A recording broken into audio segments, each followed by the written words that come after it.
کیا کبھی آپ نے محسوس کیا ہے کہ کسی کی تلخ بات آپ کے سینے میں کانٹے کی طرح چبھتی رہتی ہے؟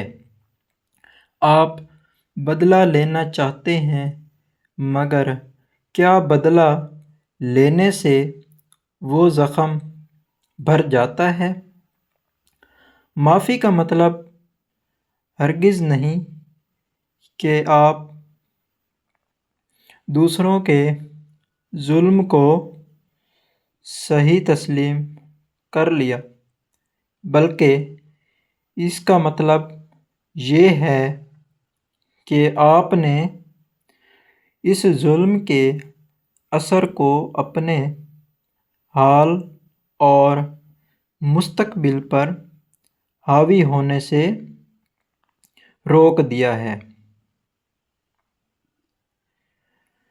یہ سب سے بڑی مثال ہے جب نبی کریم صلی اللہ علیہ وآلہ وسلم نے اپنے جانی دشمنوں کو لا تثریب علیکم اليوم، آج تم پر کوئی گرفت نہیں کہہ کر معاف کر دیا۔ حضرت علی علیہ السلام کا قول ہے، معاف کرنا سیکھو کیونکہ تم بھی اللہ سے معافی کی امید رکھتے ہو۔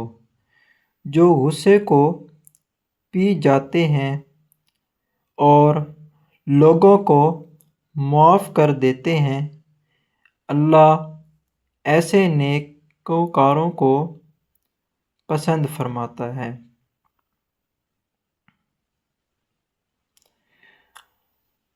جدید سائنس کیا کہتی ہے؟ جب ہم کسی سے نفرت کرتے ہیں تو ہمارا جسم کورٹیسول پیدا کرتا ہے جو دل کی بیماریوں اور بلڈ پریشر کا باعث بنتا ہے۔ معاف کر دینے سے دماغ کو سکون ملتا ہے اور نیند بہتر ہوتی ہے۔ معافی دراصل ایک سیلف ہیلنگ، خود کو ٹھیک کرنے کا عمل ہے۔ بدلہ لینے والا ایک بار جیتتا ہے، مگر معاف کر دینے والا ہمیشہ کے لیے جیت جاتا ہے۔ آج ایک ایسے شخص کا نام لکھیں جس نے آپ کا دل دکھایا اور اسے اللہ کی رضا کے لیے دل سے معاف کر دیں۔